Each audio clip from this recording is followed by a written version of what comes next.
Tonight's podcast is dedicated to all those affected by the horrible events in Manchester on Monday evening. Never should we live in a world where we are scared to go out and celebrate what we love. R.I.P.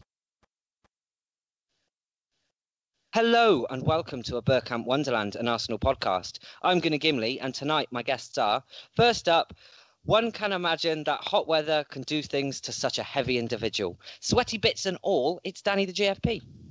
You're very mean to me at times. I am very mean to you. I've been down the Citizen Advice Bureau.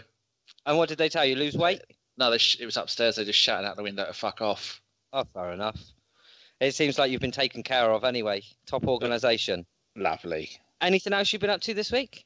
Because it's Sean's birthday on Monday, and so we're going out to Bella Italia tomorrow night. There's 9 of us, and then Monday I'm taking my mum out and Sean and Jewel, her mum.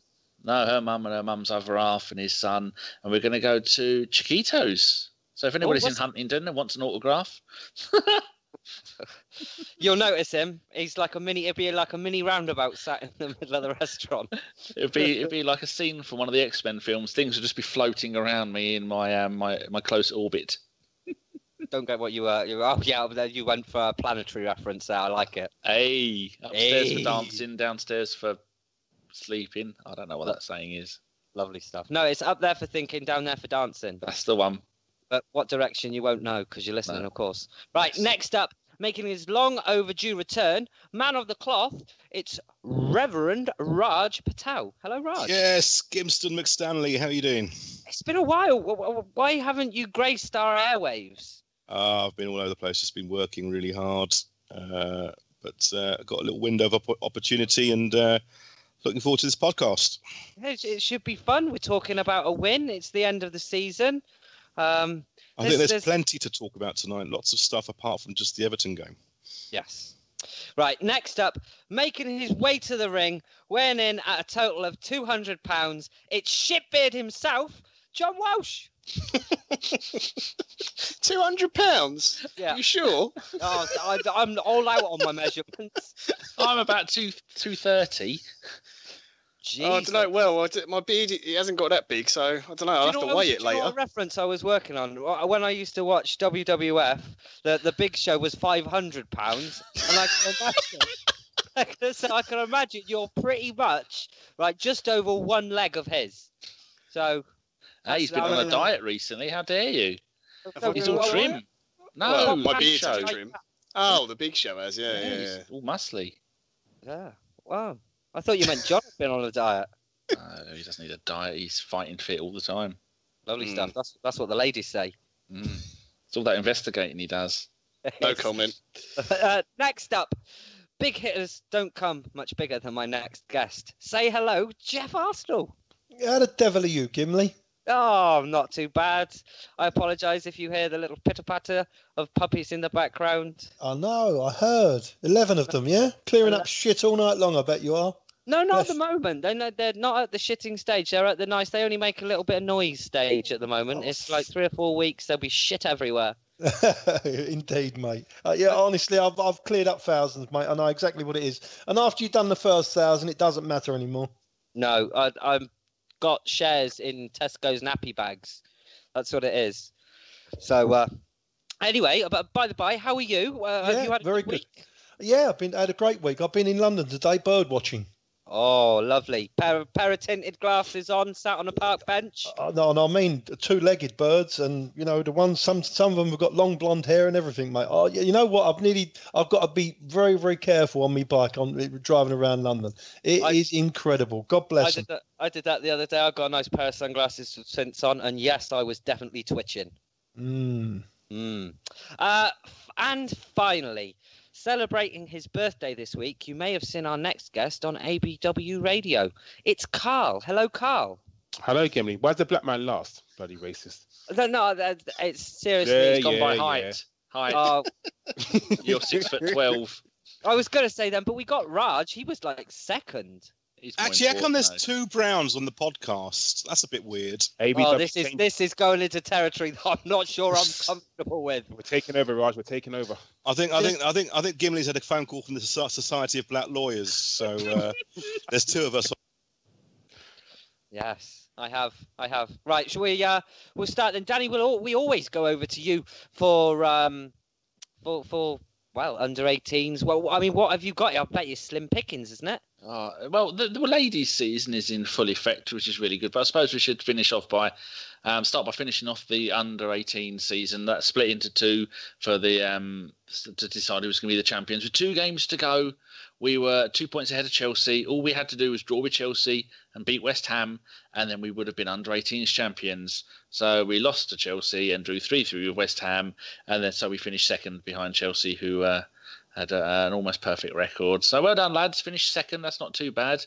In the last game against West Ham, we were actually 1-0 up, 1-1. Then we were 3-1 up with Doniel Mallon scored, and then Willock the younger, as I'm now going to call him, not Willock the older, he scored, and Ballard scored. And then they scored the winner in the 90th minute. But even if they wouldn't have scored done that, we still would have finished. I'm looking at the wrong table there. Where's the right table? No, under 18s league table. Oh, I've lost it now. Anyway, that's the women's table. You never had it to lose. Oh, I forgot I had I've got the women's ones open in separate windows. So that's more important. We'd have finished 2 points behind them if we'd have beat West Ham. So it is utterly pointless because Chelsea, they beat Reading to win the title. So, yeah, not bad because a lot of our players are out on loan. But then on to the women's football. We've had a decent run of results this season. We're currently 4th in the table, 9 points. We've played 5, won 2, drawn 3, scored 15, conceded 9. The team at the top, Liverpool, have played one more game than us. So we've... what's this? 0-0 with Sunderland, beat 4-4 with Liverpool. Remember, I think we were playing when we were doing a podcast while they were on, and that was a hell of a ding-dong game, 4-4 Liverpool. Then we beat Yeovil 5-1, and then 2-2 at Chelsea, which is an amazing draw considering all the money they've got.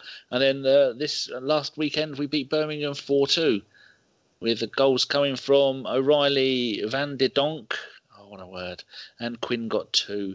And just seeing if Carla Humphrey, who went to school with Sean, didn't play. She was a sub. So that's all you need to know, really. So, yeah, we're going to have a good season with the ladies. Liverpool, Chelsea and Man City are going to be really hard to beat because they have pumped all of the monies into it. So can you confirm that our ladies are good again? No, they're never going to be good like they were because it's no longer a level playing field.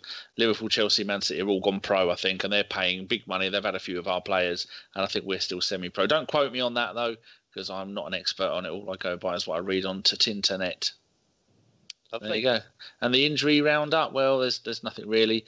Gabrielle is out for 2 more months with a medial ligament tear. Santi Cazorla, they say, is back in 5 weeks.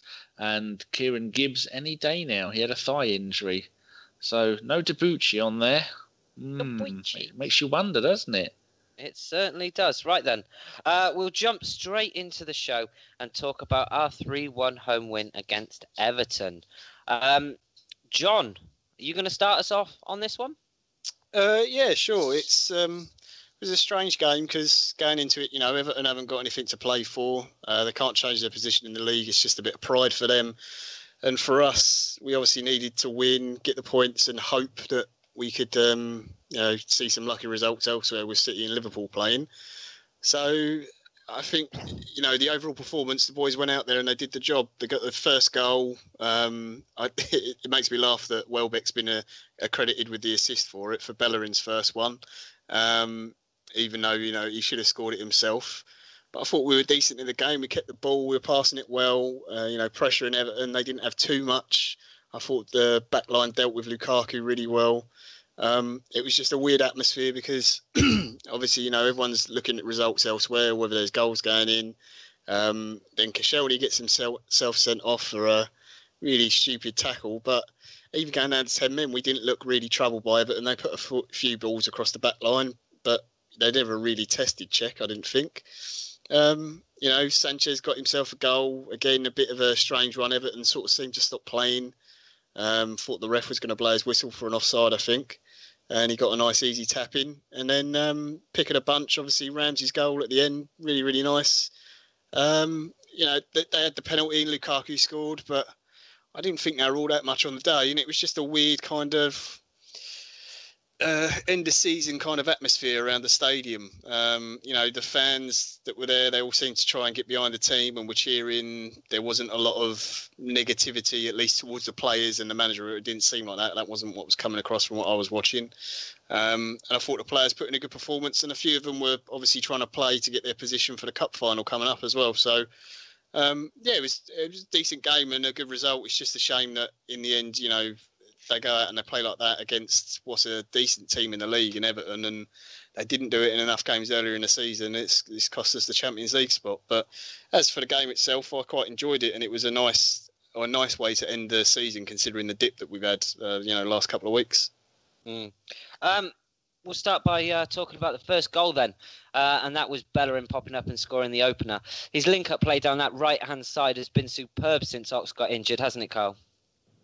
It definitely has. I said earlier in the season it'd be better if he played more further forward because he's got the recovery pace. So if he does need to defend, he's got the pace to get back and catch the defender. I don't think there's many people on their day who's faster than Bellerin. And it's better for him to be further up the field because I feel they can affect the play much more. I think he's much better as a sort of an attacking fullback rather than a defending one.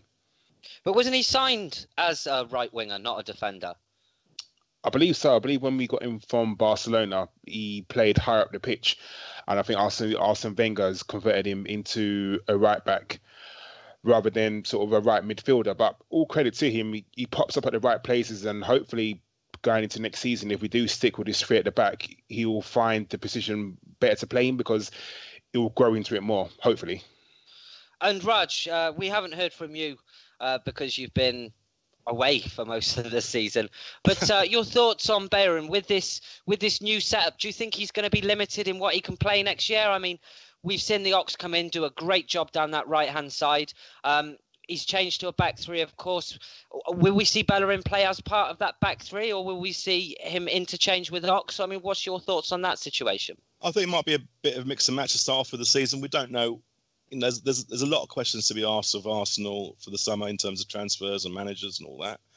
I think he's a gem of a player, and we've got to try and fit him into some sort of system, but it's not going to be a system that we use all the time. So I think we need whoever the manager's going to be next year. We've got no idea. We've got to have 2 or 3 systems which can utilise these players. I mean, Ox has been really good the last few months. In fact, the team have been really good for the last 6 or 7 games. I think it's 7 wins out of 8 at the end of the season, which is kind of like league title winning form. It's a shame it isn't because we had a hiccup in February, March. But we've got to try and use these players. Definitely. Geoff, you're someone that knows a little bit more than everybody else. Of course, we can't seem to escape the fact that Barcelona seem to want Bellerin back. Is he in the manager's plans for next season, do you think? And do you think if a crazy offer came in, we might be tempted? No, I don't think so. I definitely think he's going to start the Arsenal. He loves it in London. Absolutely loves it. Unless it's an absolutely mad offer, I just can't see it. He's definitely in the manager's plans. There's no doubt about that. No, I can't see how a player like him can be shut out of the first team. Surely, if it's a case of we will find him somewhere in this team. Danny, your thoughts on Hector Bellerin?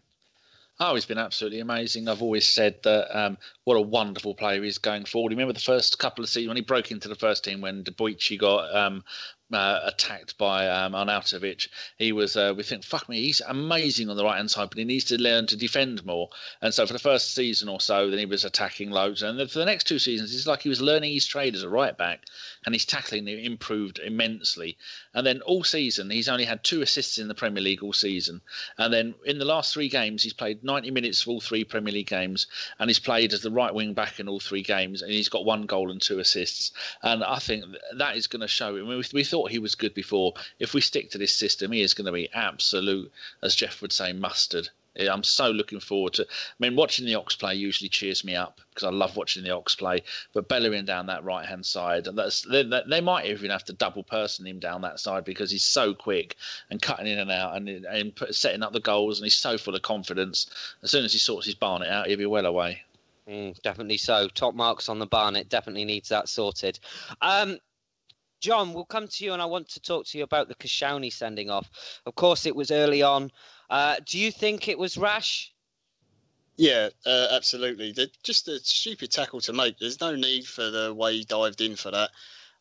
He's got this, if you look back through some of the other sort of big tackles he's made in games, he has this good recovery pace and makes those sliding tackles. And where it was Enna Valencia, wasn't it? There was no need to make that sort of challenge there. Just stay on your feet, try and show him down the outside and let the team recover and get their shape back. And it was so early on in the game, and in a game that, all right, we're still relying on other teams to get the overall result we really wanted. You still don't want to make silly decisions like that. And it's disappointing for someone who has been at the club that long. You expect to have been more mature in his decision making. And he was captain on the day as well, wasn't he? So, it's just disappointing. And obviously the big thing is not having him for the cup final. There was no need to make the tackle. You just got to use your brain sometimes. And it's a weird challenge to make, because surely you're thinking about the cup final. I don't want to stick my boot in. If anything, those sort of games end of the season, you're likely to see players maybe pull out of challenges a little bit because they don't want to get injured before the cup final. They don't want to, get a knock or anything. So, yeah, it was just really stupid. And I'd like to get everybody else's thoughts on that. Karl, what did you make of the tackle? It wasn't a captain's tackle, was it? No, it was very, very stupid. I said on the radio show, it was rash. I don't know what he was thinking. I know if he had made that tackle, everyone would have been saying, oh, what a brilliant tackle. But there was a time and place, and he had people behind him. So it wasn't like he was the last man in. There was a last-ditch tackle. He had to make the tackle. He didn't. And it's just stupidity. I don't know what he was thinking, because usually, as you said, he was the captain, so usually you think he'd have a level head on him. But that day, just absolutely ridiculous challenge. No need to make it. Geoff, Raj, anybody out? Do either of you two want to say anything on the challenge? There was a good chat on TalkSport. I'm probably one of the few Arsenal fans that listen to it every now and again, and I caught a really good conversation where the two presenters were saying, well, he should have held back because he knew that he'd missed the cup final. And the other guy was saying, well, he doesn't think about that. He's just playing football. Now, Geoff, you've played football at a decent level. Are you thinking about the cup final when you're going into that tackle, or are you just playing it as a footballer? No, I think he's just playing as a footballer, and you could see that because if he'd have had time to think about it, he would have definitely pulled out of it. Yeah. I just can't understand why he just didn't track the lad, down towards the goal, because he's got enough pace anyway. I know he was on the side a little bit, but it was just madness how he just went in there like that. It's just crazy challenge, mate. And it's just so disappointing for us because, we're now struggling at the back, obviously, for experience, and obviously disappointing for Koscielny. It's another FA Cup final. And obviously we were, at the time, 1-0 up, I think we were. And I think we did incredibly well. Danny, a lot of people will say that Everton never turned up. They were poor on the day. Do you think it was a case of that, or do you think Arsenal's desire to win the game just shone through a bit clearer? I think it's exactly what John said. The league table, they were 7th. They were 8 points behind Man United in 6th by the end of the game, and they were 15 points clear of Southampton in 8th. I think Everton had given up quite a while ago because their recent form, they'd lost 3 out of their last 4 games, and they just couldn't really seem to be bothered. I mean, they were lucky to get the penalty. It made me smile when Lukaku scored because Lukaku's so terrible. But on Koscielny, I always worry. I mean, if you go and listen to Arsenal Vision podcast, I remember Clive, who was on with us, he does stuff with them, and Tim Stillman and Poznan and the American man whose name I can't remember, and they did a fantastic bit on it, talking about all and going into a little bit of detail on it. And but no one's mentioned the fact that this is Koscielny's 9th red card. He's had 7 straight reds and 2 yellow reds. He does it a lot. Quite often he makes rash decisions. Like sometimes Monreal makes the rash decisions. And sometimes Cos does it as well. And I'm not. People go, "Oh, he's found magnificent." I wouldn't even. I'm not even sure I'd put him in our top 10 of central defenders in Premier League the Premier League era. Maybe just inside the top 10. But I just don't like what he does sometimes. He seems to panic. Now, like I think it was John was describing the tackle. I think the reason he got sent off is because it was off the floor. If he'd have slid in sideways like that and his feet weren't off the floor, then I think he probably would have got away with a yellow last game of the season. FA Cup final coming up. Like Geoff said, he wasn't thinking about the cup final. He was just thinking about making a tackle. But it was a pointless game and a pointless tackle. And now we're knackered for the final because our best central defender at the club is knackered, and Gabriel's knackered, and Per Mertesacker's only played one half of a game all season, or 3/4 of a game all season, and we can't get Chambers back, even though his loan has finished because he played in the FA Cup for Middlesbrough. And who else really is there at the club apart from young Big Bob? Danny, we'll stick with you. You said Welbeck got the assist on the first goal, so I take it you definitely got the assist on the second. Thoughts on what part he plays next season? For me, he's not good enough. He's not a winger, and he's never really been a winger. He's always, he's never been a striker, goal scorer. He's always been kind of out wide. It's a little bit like the Theo Walcott situation. You're never really sure what his best position is. Sometimes you think, oh wow, he scored a couple of goals against Man United, and he looks absolutely brilliant. And then he'll go, like recently, he went 4 or 5 Premier League games without a single goal. Now, admittedly, that was because he was coming back from a long-term injury, and he needs to take it easy, like Ramsey was. And we've all seen how good Ramsey is now that he's been taking it steady from when he came back from his yet another injury. But for me, Welbeck isn't the man to play up front as a striker. If Sanchez goes, he's not the man to play next to Ozil in the hole. He's too good a player to be a substitute, and I don't think he'd want to be a substitute. But he got an Opta rating of 8.1. Like you said, he's got 2 assists for the game. But when you're playing against a team like Everton, who just really couldn't be bothered, all they were really bothered him was slowing the game down and kicking people. But no, I wouldn't. I'd get rid of him. I'd get rid of half the bloody squad, wouldn't I? There's very few players at the squad. I mean, I'm only impressed with someone when they have a fantastic season and they go out there and they give it their all every game. I just don't think Welbeck is good enough to play as a striker, and I don't think he fits into our formation if we play 3 at the back still. How many of us do actually want Welbeck next season? Because I've really tried to believe in him. I know he's had loads and loads of injuries over the last couple of years, but last few months, I know it's just not been convincing. And I had a chat with someone on Twitter, and he was saying we should keep him because he holds the ball up. Well, that's not really a good enough reason to keep someone on 60 grand a week or whatever he's on. I mean, John, I'd keep him just on the basis that we've got Europa League next season. It's a lot of games. I don't think he's the best finisher in the world, and no, I think we need a much better striker up front.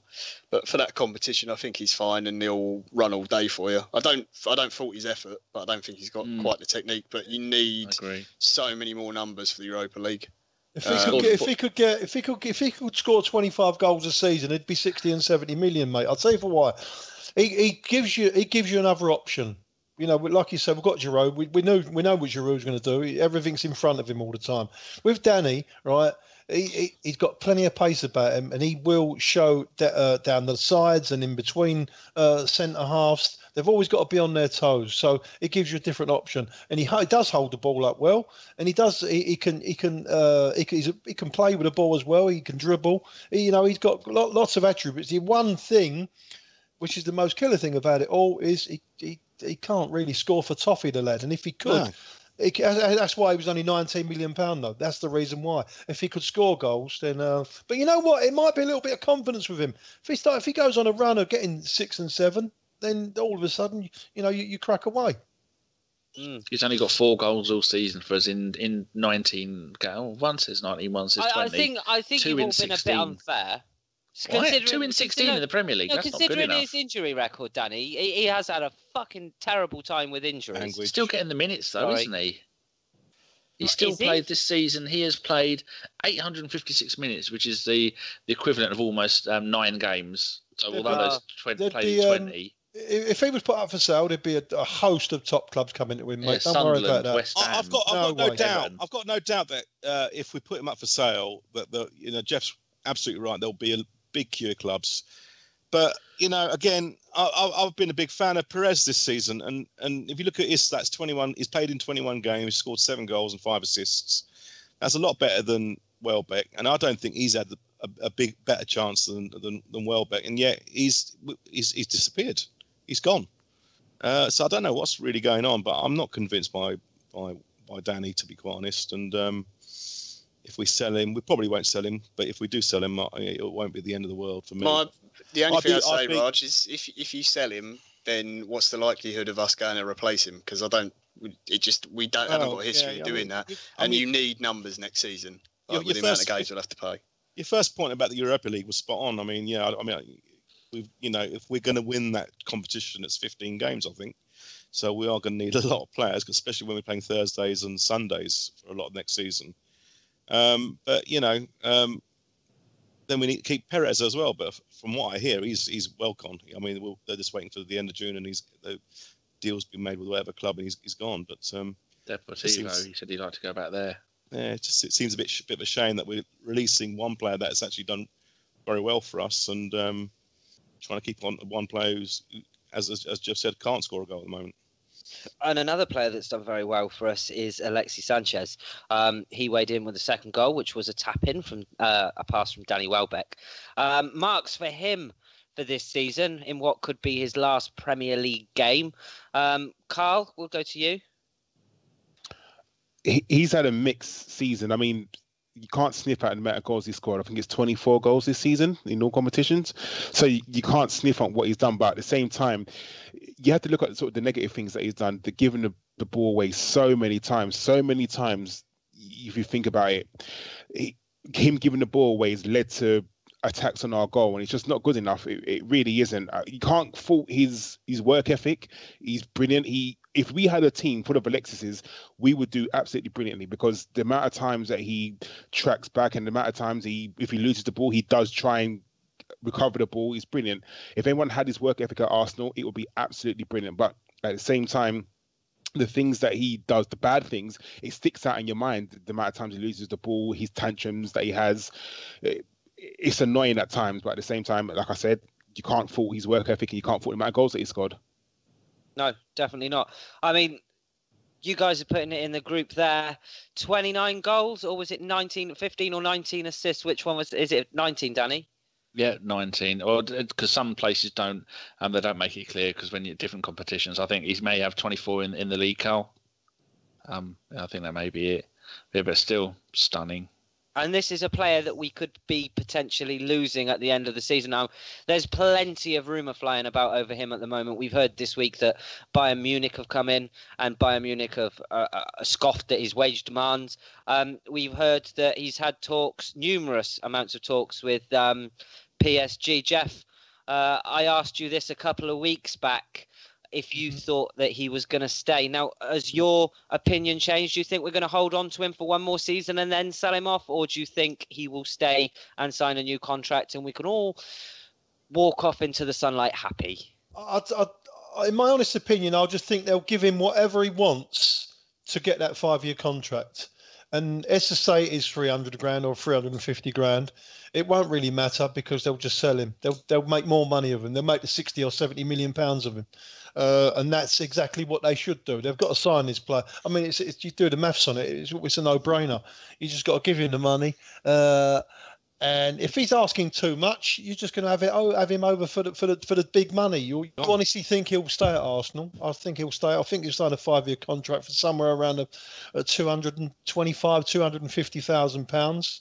And I think hopefully he'll finish his career at Arsenal. On the subject of Alexis and the way he's been playing and everything else, listen, I've been saying it since the first few weeks that he gives the ball away too much. And obviously he's one of those players that is always trying to make a difference, which is good. You don't want to take that out of him, but at the same time, you see he's trying to get through gaps with passes that are just never going to get there. There's 2 and 3 players in the way, and they've only got to stick their leg out.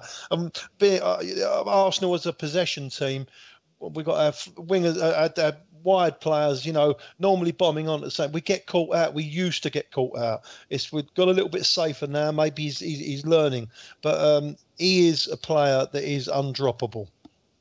I quite agree. Raj, we've not really heard about Sanchez from you this season. Of course, we all know his current situation. What do you make of him? What do you think is going to happen? I'd say that I'm with Geoff, sadly. I agree with him yet again, which is a bit weird, but he is undroppable. I mean, yes, he drives you mad with the sloppiness of his play, and sometimes his strops are a bit kind of hard to take. But his stats, as we just mentioned, show that you've got to keep him in the team. You've got to keep him at the club.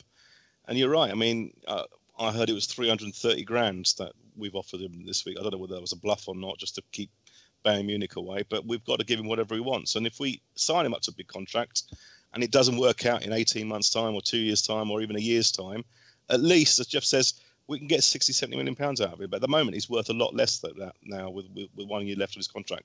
But I, for one, would rather have Sanchez at the club than Ozil. Ooh. I think I'd probably agree with you there, to be honest. And we'll talk about all the Arsenal goals, and the final our final Premier League goal of the season comes in from Aaron Ramsey with a Bergkamp-esque v Sunderland type curled effort into the top right-hand corner. John, we'll go to you on this one. Absolutely fantastic goal, wasn't it? Yeah, I'm really pleased for Ramsey because he hasn't had the best season ever. He's struggled with injuries and he's had a lot of stick this year, for giving the ball away at times and maybe trying to make it a bit too complicated. But you've got to remember that midfield all season has been completely disrupted, and him, Xhaka, I'll even give Coquelin a little bit of leeway, even though normally I'm digging him out. They haven't had regular partners every single week, and the system's changed as well. So it's great for him to get the goal. And I think in this system, the last few games, what you've seen from Ramsey, getting into the box, getting onto the end of things, making chances for people, that's the player you want to see playing for Arsenal again. I think part of that's come down to the way he's been rested.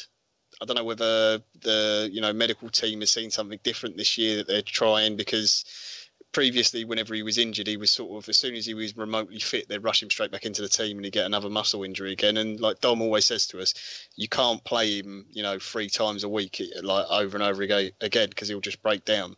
You need to give him gaps and give him rest. So, really nice for him to get the goal, and just shows how good. I mean, you remember some of the goals, obviously, this season he scored loads. He scored some crackers in that, but that finish in that game, the one in the Champions League against, was it not Benfica? Galatasaray, yeah. He's got unbelievable ability, and when you see him play for Wales and see when he is that bit higher up the pitch, what he can do with the ball and the goals he can score, he's such a threat. So I'm just really pleased for him, and hopefully he can take some of that goal scoring into the cup final against Chelsea. Let's hope, because he has been our saviour in a cup final before, so let's hope he is again. Danny, your thoughts on Aaron Ramsey? He is one that splits the fan base right down the middle. Certainly does. Dom has made it very clear the whole time that Dom has been a part of the warm embrace that is ABW, that you cannot keep playing Ramsey. Oh, he's injured. Oh, as soon as he's back, play him again. He's going to get injured again. You need to bring him on as a sub a few times. Don't rush him back from the injury, and then you watch him go. And he has. And Ramsey's last few games, he has been fantastic. You could argue that maybe the opposition haven't really been up to it, or that we've been in fantastic form. Was it 8 wins in 9 games? He's just been fantastic to watch, and it's great to see him doing so well. We got man of the match with an Opta rating of 8.4 against Everton, and he scored the goal as well. What a wonderful goal that was! But that's the kind of goal that you would score on a game of beach football, because no one really cares. But you still have the skill to put it in, to know where you are and to turn around and to get it and put it in that top corner like he did. Absolutely amazing. And then hopefully this will be the Ramsey FA Cup, the Ramsey Sanchez Cup final, where he will do brilliant. And hopefully next season, if Ozil, like I want to, does bugger off, then we'll either see Ramsey or the Ox playing in the Ozil position. And whereas they haven't got half the skill that Ozil's got, or the ability, or anything like that, but what they make up that with passion and the want to win and the constant running and tracking back, and just the joy to watch. As much as I love Ozil, he's just not right for the club anymore. I know some people of you have said that you'd rather have Ozil over Sanchez. Without Sanchez this season, we would have finished probably in the relegation zone and we'd be going down. No, maybe that's a slight over-exaggeration. But with if you'd have taken Ozil out of the team all season, would it really have made much difference?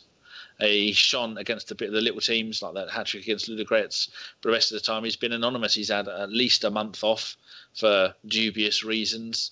There's constant contract issues like there is with Sanchez, but I agree with Geoff. I'd say Sanchez, whatever you want, you can have it. I'd let him be player manager if he wants.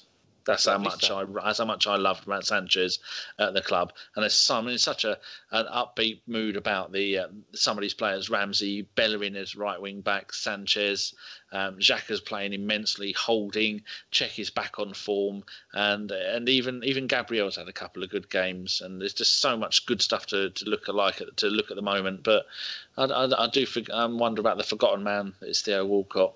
Are we talking about what's going to happen to him? Because he doesn't fit into a single slot in any part of the team. I even forgot he existed.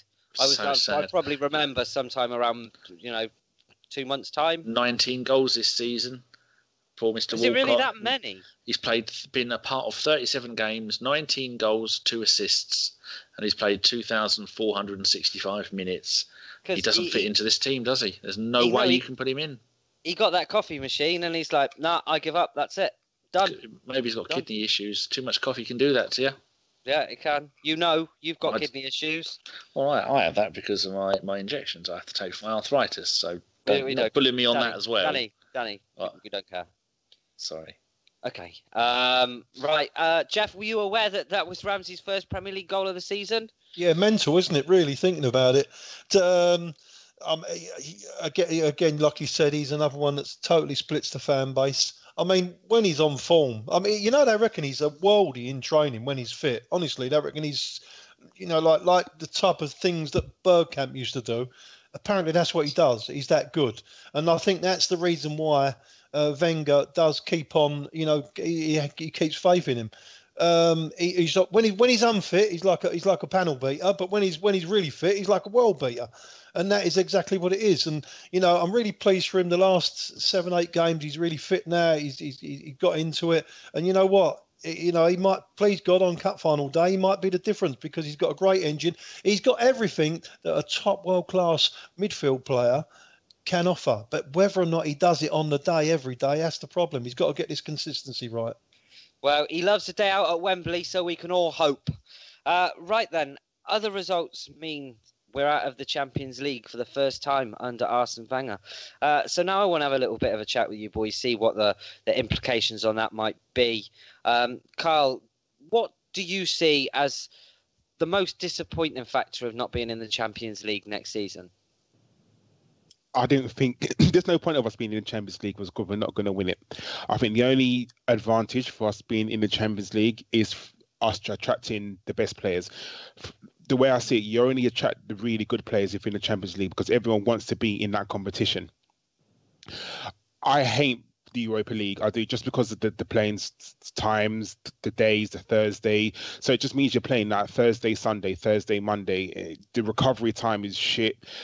The competition, you're traveling to far and wide places where, the pitches are not going to be up to scratch and it's more opportunity for our players to get injured. I think that it's more disappointing is the teams that are in it. I think the fact that, we consider ourselves one of the biggest clubs in the Premier League, in England, in fact, and you're comparing yourselves to the likes of the Chelseas, the Manchester Uniteds, the rest of the scum. And the fact that we're not in that competition, rubbing shoulders with the Europeans elite, is the most disappointing for me. I think I have to agree. What other implications can we see that it's going to have immediately on the club? Raj, what do you find distressing about us not being in the Champions League, or are you not bothered? It's being in the tournament is good for the club and its profile and its image and its marketing deals and PR and attracting better players. So there's quite a lot of arguments for being in the Champions League, but there's no point pissing and whinging about it. We're in the Europa League. We are going to have an interesting summer ahead of us. Can we attract top quality players that Arsene Wenger has only just mentioned a few days ago that he thinks he can, but I'm not too sure we can? Can we attract them into the Europa League and into Arsenal under his management? Because I'm pretty sure he's going to stay. Also, it's going to be a lot harder to try and compete for the Premier League with the number of games we have to play. And I'm going to assume that we are going to try and win the Europa League, which I think all fans want. It's going to be tough overall. I think it's going to be a lot tougher than it has been in the last few years. Geoff, do you agree? I mean, surely you must know that it's just going to be a horrendous summer coming ahead of us. I'm extremely disappointed we're not in the Champions League. I love the Champions League. It's just brilliant when you get all those big teams that come to the Emirates, and it's this different feel under lights and everything else. I just love the Champions League. I'm going to embrace the Europa League. A lot of the people just they're dismissing it. I'm going to embrace it. I might even get a couple of more trips in this season. because hopefully we'll go further. I don't normally go till we get into the knockout stages. So I'm going to embrace it. I mean, the Champions League, you like Raj covered, you definitely do. You lose revenue, you lose the commercial stuff, but I don't think that Arsenal are going to have any trouble at all attracting players. They would do if it continued for 2 and 3 and 4 years. But no, Arsenal's a massive, massive football club. I think they're well run. And you've got Arsene Wenger at the helm. There's a lot of players that still do want to play for Arsene Wenger. A lot of people won't like that, but I don't really care. I think that's the fact of the matter. And John, you're a football hipster. Well, you do the Hipsters podcast. Could you see any major effects on us playing in Europe? Surely, I mean, we're all looking at the downside of this. Let's look at the upside. Surely we could win the thing, couldn't we? Yeah, I mean, one thing I would say is the competition isn't perhaps as easy as everyone thinks. I know a few people obviously probably watched the final Man United played and they beat Ajax, but that Ajax team were on the night, I think, a bit shell-shocked by the size of the feat that they'd achieved by getting to the final, and probably in the 2 previous rounds should have gone out to Schalke and Lyon as well. They were very unlucky. Ajax were very lucky to get through those 2 games. So there are big teams in it. It's just whether they really try. I think I do agree with Geoff that I'm not sure it's going to affect us too much in the transfer market. The one thing I would say is if we wanted a big marquee name, a really, really well-known name like Antoine Griezmann, for example, the chances of getting that sort of player, it's just not going to happen now without Champions League football. We're not Manchester United who can pay, obscene amounts of money in wages to convince a player and say, no, look, it's fine, we've got a project. But you can still get very, very good players, and there's plenty out there that you can sign. But again, the issue is our recruitment over the last few years, I don't think has been, we've got some great signings in Sanchez and Ozil, but I think other than that, we haven't really done a lot. You're going to have to bring a lot of players into the squad to be able to compete for the Europa League and the Premier League. So, I mean, you look at Manchester United, they just gave up on the league in the end. They completely just went, no, we can't do both, and just went all out on the Europa League. So I think the disappointment for me is the fact that I want to win the Europa League. I think it's actually a very good competition. I think people massively underrate it. It has the same problem the Champions League does, that the group stages are really fucking boring. But once you get past that, you get to knockout stages, actually entertaining football to watch. But to be able to compete for that in the league at the same time, I just don't think we're going to have the squad size to do it. No. Right, Danny, give us your last thoughts on what Europa League football will have on us as a football club, what effect it will have, and then we'll move on to the next section. Well, the most important thing is going to fuck up us doing our podcast. So we've still not decided. We might be moving it to a Monday permanently, might we? So we've yet to see what the rest of the people of ABW want to do. I don't care about European football. I've stopped giving a shit about European football after they took it out. I mean, if you made the FA Cup a group stage thing, you'd ruin the FA Cup. The whole point of a cup competition is it's knockout, and that group stuff, it's only, and it just fucking annoys me that those pricks at UEFA have decided that, our game when we played, I think we played someone recently and it wasn't on TV because it was on a Wednesday, and you can't show any Champions League football on TV. You can't show your league games on TV the same time that Champions League games are on. That's absolute bullshit. That's the kind of vindictive, nasty, money-grabbing fucks that UEFA and FIFA are. They can all go and get fucked. All the clubs should get together and go, we're setting up our own competition, and because they're charitable status. They're a non-profit, just like the NFL are.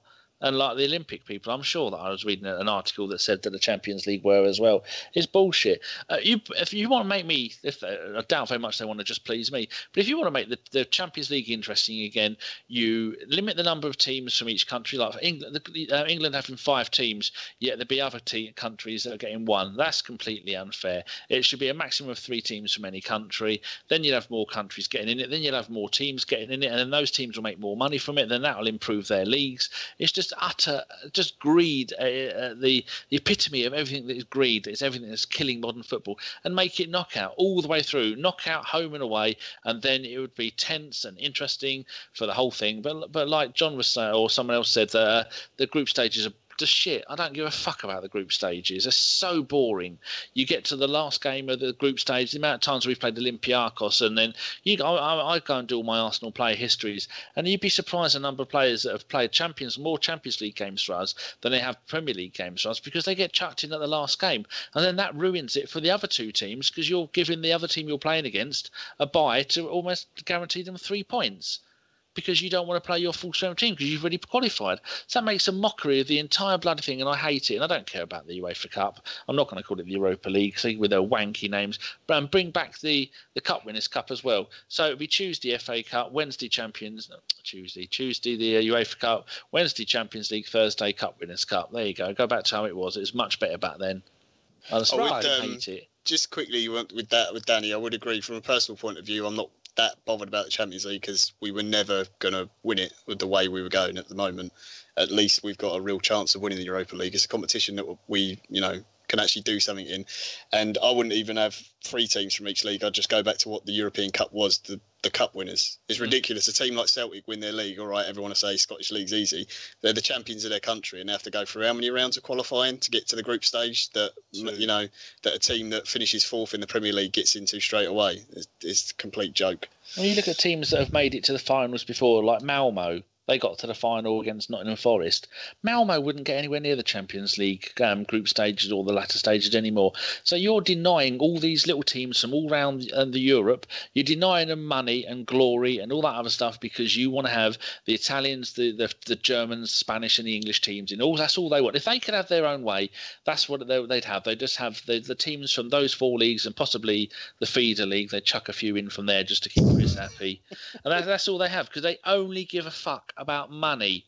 And football is a sport that is a sport of passion. It's a sport of the people, and the more and more it's getting away from people because of just people like the FA, the corrupt organisations like the FA and the referees and UEFA and FIFA and the World Cup people and the Olympic people. Everything is fucking getting ruined just for money. And when they've milked it and they throw us aside like Gimli's fucking wank sock, they leave us there on the floor dead, and they've sucked every bloody penny out of us, then we can have our game back, and then football will get back to how it should be. It just fucking pisses me off that I'm a fan of Barnet and Peterborough, and those teams get fuck all from it. When occasionally you do get a Premier League team trying to buy one of those players, they're trying and con them out of it. It's like when they Spurs bought a couple of Peterborough players, a baby about 10 years ago, and then to get around having to pay them any compensation later on, they did them in a swap deal. So then there was no compensation that went back to Peterborough. And every chance they get, all the big clubs and all the big companies, they just fuck everyone over. And you look at the state of lower league football, even if you go down to League One, then you're going to see teams going bankrupt and going and run like Leyton Orient. That's what money should be the UEFA should be doing, helping, or the FA should be helping clubs like that not to go bankrupt at the alarming rate they are, because all they give a shit about is the top few clubs, and that works its way all the way up to the top echelons of football, and I fucking hate it. So there you go. Fuck UEFA. Geoff's just put in the chat window, it's an Arsenal podcast. Well, it's a football podcast as well, and what's happened to Leyton Orient is a fucking disgrace. Okay, let's get our Arsenal groove back on then. Our next bit just talks about the Usmanov bid we've seen this week. So obviously he's put in a bid. Can anyone enlighten the listeners of the podcast to exactly what's happened or the situation? All I know is he's bid $1.3 billion, and that's been rejected from what we know. This is all speculation and what we've read in the media and stuff like that. I just cannot see. I can understand why Kroenke turned it down. Kroenke, I think, originally paid £400 million or somewhere around that to buy the shares at Arsenal. So even if it sold at 1.3, he would have doubled his money. But he knows it's a cash cow at the moment. I would imagine that Alisher Usmanov would have to go nearer 1.3 billion pounds rather than dollars to get and the rest to get Kroenke interested. Now, the one thing about Kroenke is that he's struggling with his LA franchise at the moment. The stadium's been delayed for a year. The stadium build. Bad weather, wasn't it? Something like that. And he's also being sued for $1 billion by some company. So that might be something that could change his mind. But my suspicion, and again, it's just an opinion and speculation. No one knows the real truth apart from those guys. Is that Usmanov is trying to angle his way out of Arsenal? I think if he knows that he's never going to get Arsenal be majority shareholder at the Arsenal, then Everton is going to be his destination. Sounds about right. Raj could be right there. I'm just more upset with the time that he's dropped it. He's obviously, or his somebody that works at his office has obviously leaked it right now, which is just a bad time. We've got a cup final soon. You know, I just don't understand why would you cause that little bit of upset and that little bit of furore. I don't understand. I don't understand why a lot of fans get excited about it and they're booing Kroenke. I'm not a big fan of Kroenke. I don't think he's done much for the club, to be quite honest. No. But I'm not comfortable with Usmanov being the majority shareholder at the Arsenal. Not because he won't put loads of money in. He probably will. He'll probably be Abramovich. He's got the money. He's worth about 18 billion. But his reputation is a bit unsavoury for me and for the club. It's not Arsenal, is it? It's not proven. I've got to say that. But there's been a lot of allegations of. Just like some real dodgy stuff, including sexual allegations and all sorts. And it's true. Yeah, I've seen there's that. no smoke without fire, and it's just a reputation we don't need at the club. So, although yes, he might well give Arsene Wenger or the next manager, whoever it is, £300 million to spend, it's not the right person for us. And I'm not too sure why people are, everyone knows what my view is with regards to Arsenal. I'm not going to keep going on about it, but just to adopt Usmanov's offer as some way of getting rid of the manager. Yeah, no, it's pathetic. It's we don't need that at the club, and I'm not being snobbish. That's just my opinion. The irony of it is that the people that want Usmanov in and want Wenger out is just incredible, because Usmanov, he loves Wenger, and he will give him he's already come out and said that. He'd give him a 5-year contract, mate. So that's a bit bizarre. You know what, Kroenke, I can't see him selling. He's not in his history. He's not one to just buy stuff and just sell it. It's not like that. I think he's in for the long haul. It's not gonna. You know, I just wished he's got to a stage where he's got to put up or shut up now, or put up and just sell to someone else. And you know, we've got to join these clubs to really, really compete. Otherwise, we're just going to be winning an FA Cup every now and again. I don't think he'll sell it for anything less than £2 billion. But you know, Usmanov, he's got the money. If he really wants to go for it, and he really wants to own the club, he's going to have to pull up the money, isn't he? I think he's sorry, Gimli. He's just testing the water. I think he's got to the point where he wants to own a football club, and his preferred destination is Arsenal. Quite obviously, he's a big fan of the club. We all know that. But he's getting to that point where if he doesn't want to have 29% or whatever it is, he wants 51%. And I know for a fact that Bill Kenwright is struggling at Everton with his own finances and his own company. So I just think he's just going to find out. He's basically saying, right, if I can't buy Arsenal, I want to know for sure. Right, I can't buy them. I'm going to go for Everton. So he'll probably sell his shares. His mate Mashiri's already there, isn't he, at Everton? Yeah, he's already there. Apparently, he's sponsored one of his companies have sponsored the main sponsor of the Everton training complex. Yeah. Well, it's all set up for him to take over. Yeah, and it's all about Bill Kenwright saying, I've had enough of this. I mean, Bill Kenwright spent a long time at Everton. Yeah. And I respect him as a chairman. I know he's Me too. With a different club, but you know, he's getting to that age that he doesn't need the hassle of Everton. You know, he's most probably. Sorry, Raj, go on, carry on. No, I just say he doesn't need the hassle of Everton.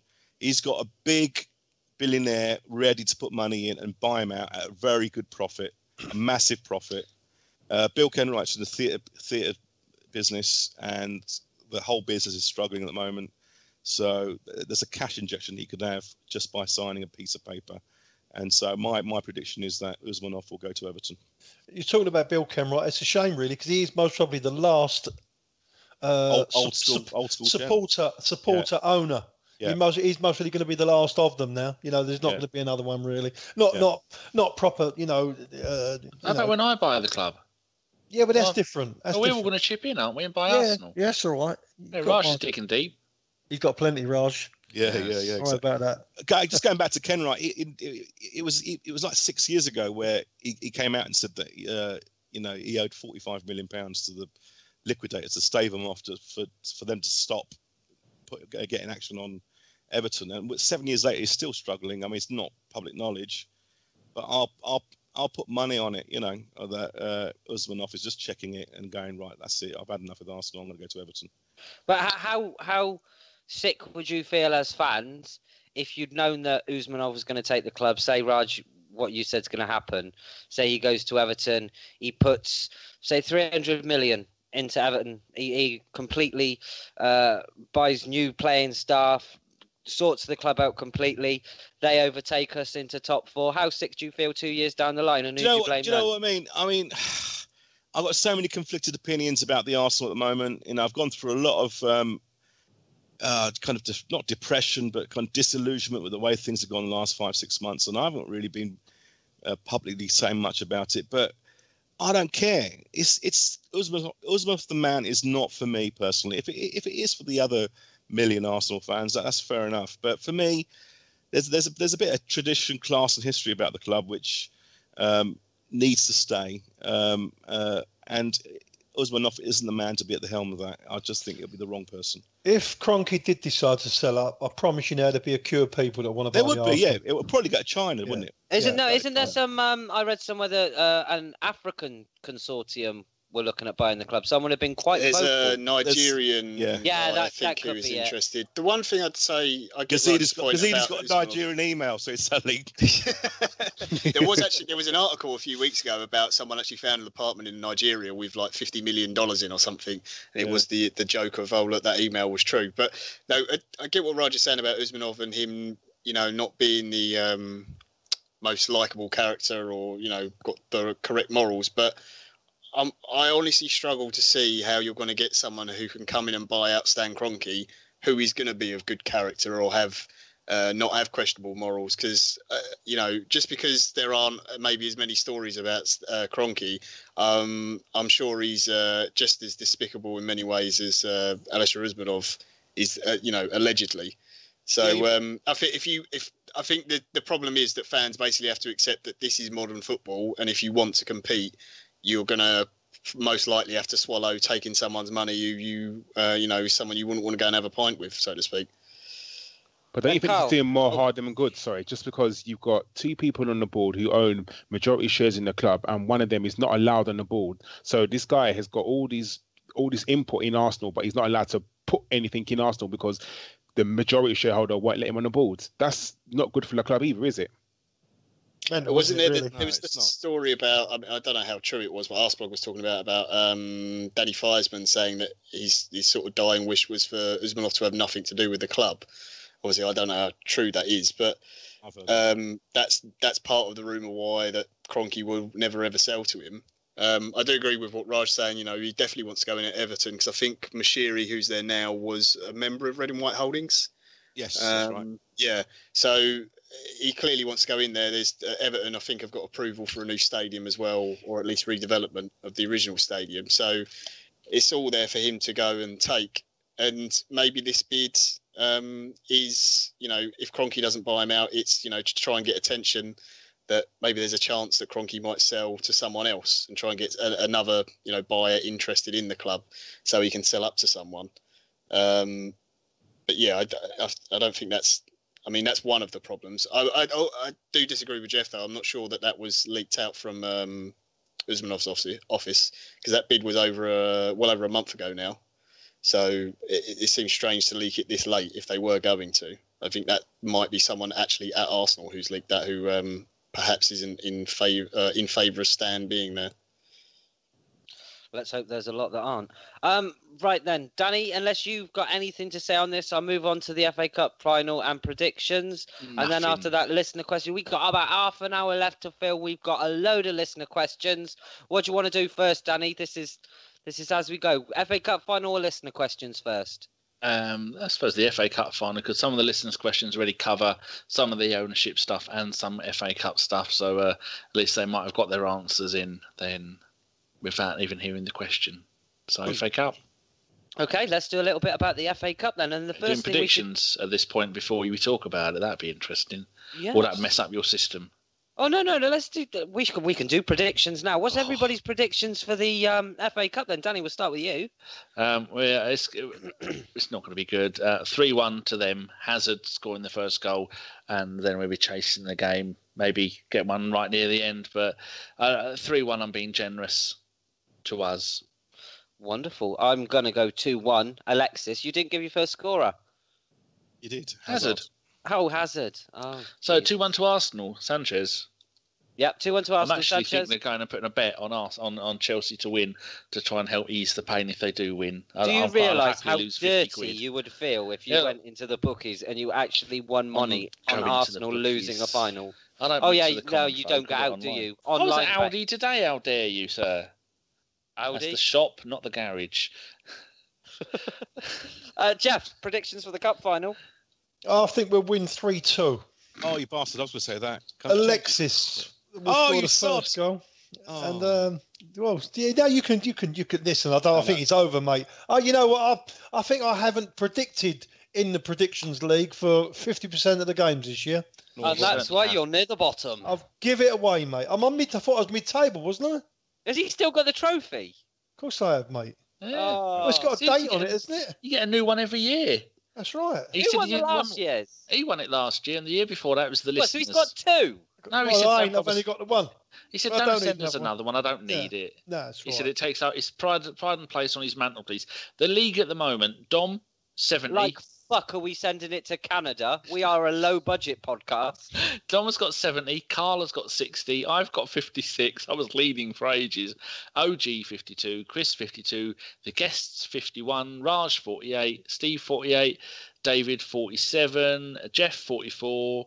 Jason Davies 42. Simon 41. Shredder and the listeners 40. John 39. Fife and Gimli on 38. Kate 37. And Drew, who can't ever be bothered, 27. And I've already kicked out 4 people from that league for not doing predictions because they couldn't be fucked. They never even replied. Who's been kicked out? Luke, the blogger. Oh. Kicked him out of it because he never fucking bothers replying to the messages. Chimp left, and so he never bloody bothered doing it either. So there was 2. I'm thinking of kicking Chris out, but we're having a last-minute piss test from Dom. I think he might piss hot on this. So I think the only way we can fiddle this is if we give quadruple points for the last one of the season. Oh, no, I was going to say, so you get to win. Couldn't you at least fix it so someone in this country would win it? Then we don't have to spend like the money. Well, he's coming over here, isn't he? Is he coming over here? Yeah, in about 3 years. Oh, that's all right then. Just as long as you make it clear at the start of next season that if you live in a foreign country, you do have to come over here to pick up the trophy. Yes. T's and C's, Danny. Or if you've got a funny accent, you're not allowed to have it either. So that's Chris and Jason out straight away. Wow, Jason's fucked from the start. That's a different country, isn't it? What if you win it? Oh no, I'm an Englishman in New York. I don't qualify. Right then. Get on with it. Right. I guess the biggest. You haven't done the rest of the predictions, you tit. Oh, ooh, Raj, John and Karl. Raj, 3-1 Sanchez.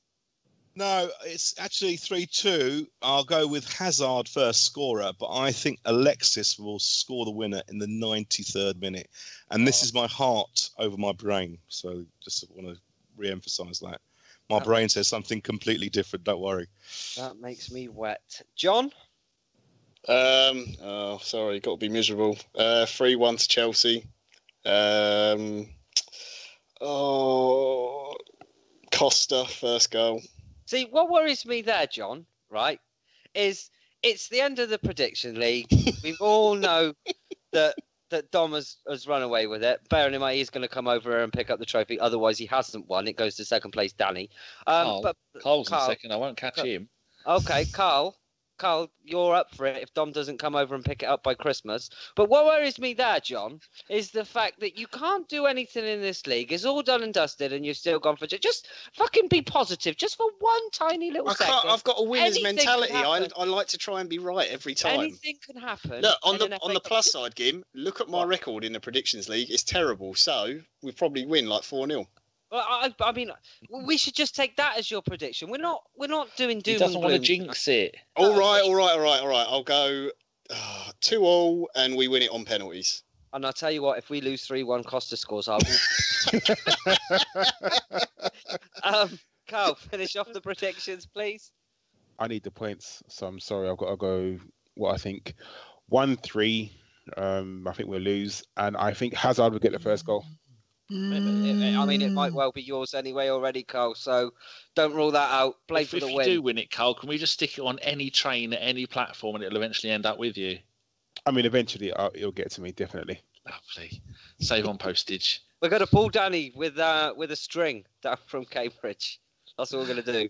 Right then. I guess the biggest selection headache on Saturday would be the central defensive headache.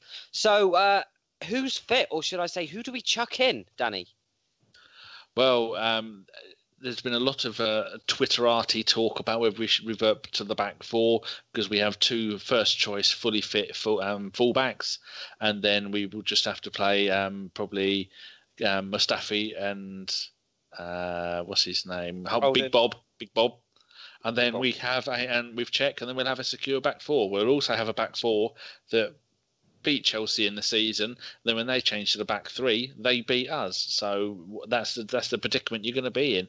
Or people have said that they want to have Bellerin playing at right back. Oh, geez, I've got the hiccups. So it would have been Bob at left centre back, Per at right at middle, and then Mustafi at right centre back. There's so many combinations. People want to see Monreal at the back and Gibbs play left wing back. Only Wenger knows, and he's probably going to do the most logical thing, which will be stick to three at the back. But as for the ones he's going to pick, I'd probably say it's going to be Monreal, and then Holding and Mustafi, with Bellerin on the right and Gibbs on the left. Is Chamberlain 100% ruled out for the final? Yeah, he played 2 games for Middlesbrough in the FA Cup. Mustafi's out. No, Chamberlain, not Chambers, Danny. Yeah, he did. The Ox. The Ox is back. Is he? I think he was fit for ready. He could have played in the Everton game, wasn't he, on the bench? Yeah, the Ox is back, definitely. See, then I would stick Ox on the right-hand side of midfield and then probably put Bellerin on right centre-back. I can't see why that wouldn't work. Anybody in agreement? It's not FIFA. Anybody disagree? No, I wouldn't put Bellerin in the back three. No way. He's not good enough in the air. No, not good enough in the air at all. He gets slaughtered by Costa all day long. Is Mustafi fit? Is he available? No, he's not fit. Definitely out. No, I mean, if he's not available and you've got Mertesacker and you've got Holding, then I go to a back four. You can't, like, if you play three at the back and you put Gibbs in there, who, you know, I like Gibbs, he's a nice player and everything, but he's not good enough. Monreal's our best left back, play him at left back. Go to a back four, pack the midfield, put 3 in the middle, and I'd stick Ozil out on the wing. You can't play number 10 in this game because you're not doing enough for us defensively. Just go 4-3-3, stick Xhaka, Rox and Rambo as your midfield 3, and actually have people who are going to cover and help the defence. I think if you put a ragtag 3 at the back and Gibbs as left wing back, we'll get ripped to shreds. It's a difficult one. It's a difficult one, and it's a tough one. It definitely is.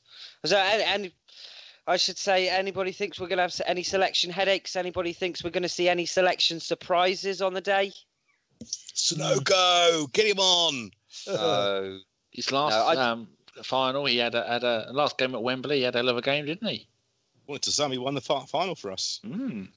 I do agree with what you've put in the chat box, though. Those flags, Raj. I've just put in our chat box, listeners, a half and half monstrosity of a flag that is going to be given to every FA Cup final fan on Saturday. And left on the floor after the game. Half Arsenal, half Chelsea with the cup in the middle.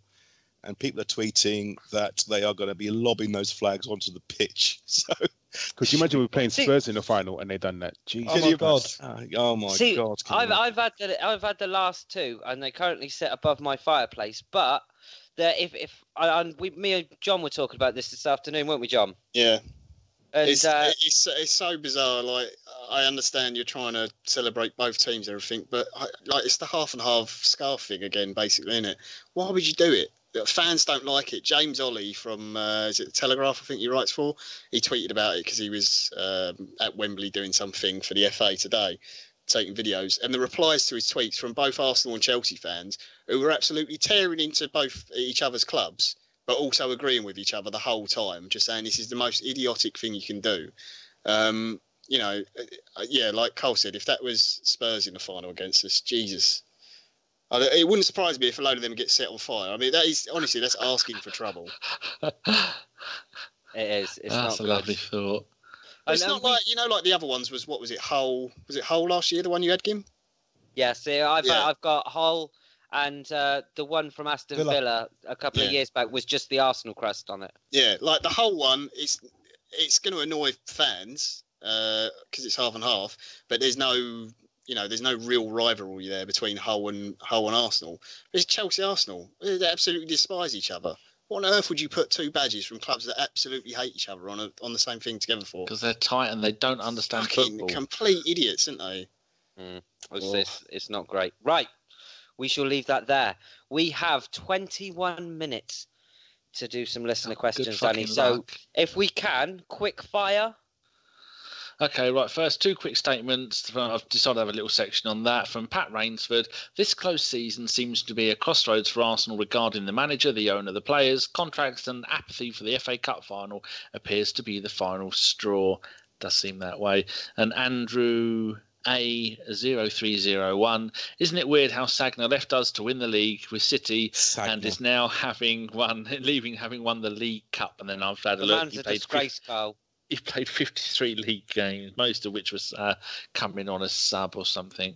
Right, I'll do one quick question for everybody. From Fred. Was that a question, was it? No, they're just statements that people have said, because sometimes people like to have their say. Now, questions individually.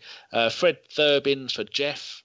The club seem to be acting like a deer caught in the headlights. What chance is there that anything will change next season? What does he mean by that? What? No, I don't think they are. I think they're just. To word it, Geoff, it's a shit show. What's changing? No, I don't think so. Listen, we had a bad 2 months, was it? Really bad 2 months, worse for 20 years. Listen, I me, my glass is always half full. I bore people with it, but I still think we're a fantastic football team. I really do. If you can get the boys out there, you hopefully sign a couple of good players in the summertime. Why not? Like Raj said, we've won 7 out of 8. Let's just hope we continue that. And we're not a bad football team, mate. Do you think Wenger will announce in the next 7 days what he's going to do? I think he will, but what do you think?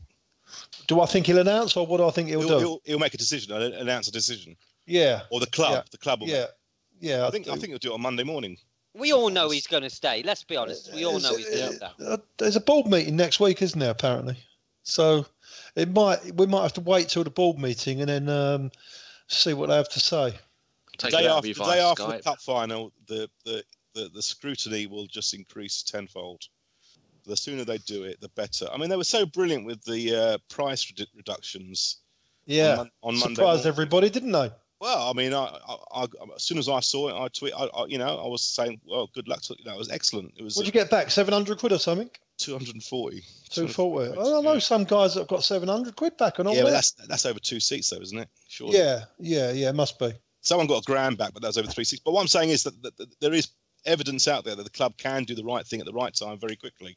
Yeah. And I think whatever happens to the FA Cup, win or lose, the scrutiny will start, from Soccer AM on Sunday morning or the journalist one, and it'll carry on. The sooner they and Arsene Wenger make a decision, the better for the club, because we've got to get cracking, Geoff. I think, I don't think he's going, Geoff, because for some reason, if he was going, they would have given him a send-off, and he hasn't a send-off, and he deserves that. Even I think he deserves a send-off if he's going.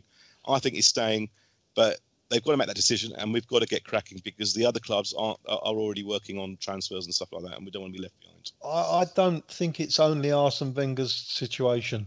I honestly don't think it's Arsene Wenger's situation. I'm just not sure the club are definitely 100% sure anymore. There's definitely something gone on.